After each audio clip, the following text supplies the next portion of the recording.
is coming. And I know a lot of people saying, oh, she just prophesied that I'm going to be married. No, I didn't. I just say your time is coming. There are some who actually in this room want to be married or want to be married again. And if that's your desire, the Lord will give you the desires of your heart. But for those who may not necessarily desire the office of marriage, but will embrace it if the Lord brings it my way, your time is still coming. And what I mean by that, I can remember when being the youngest of my siblings, and when they were going different places to the game and places like that, and they were doing things that I couldn't do because there's such a great age difference there, I would always want to do it, and I would ask why, and my parents would simply say, your time is coming. So what I'm trying to say, if you desire to be married, your time is coming. If you desire to be single, your time is coming. You may say, well, I'm already single. That's why I didn't necessarily raise my hand, because all of us in this room, we're actually not single.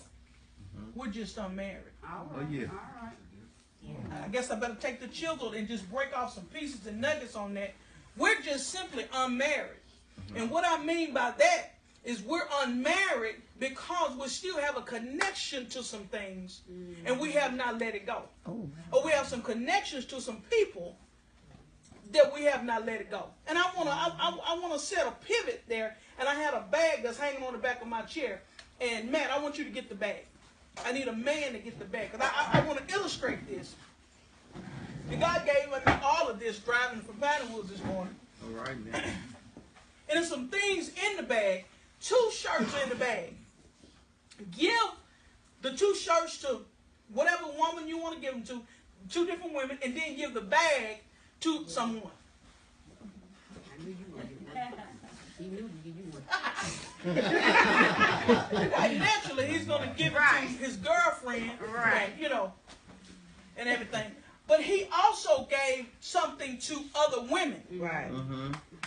So he gave something that's an attachment to the women. All right.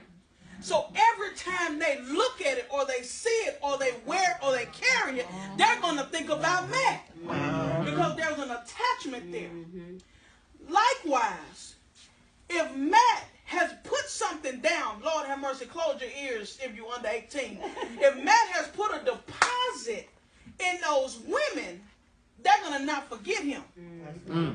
Because there's still an attachment. And if you have an attachment, more so than the attachment of just some fluids, the attachment is you have a spirit inside of you now.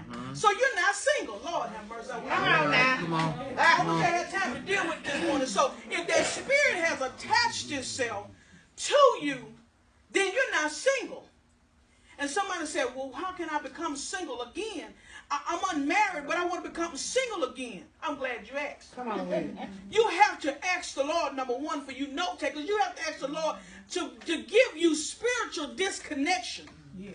And if I'm walking, well, we're going to Metro no more. Right. We're going to Dogwood and, you know, to the outlets and everything. If I see Johnny in down there in Michael Kors and something leaps in me, I had to be delivered. All right. But if I can walk in there and I can pass willing and then I don't look back, I can deliver.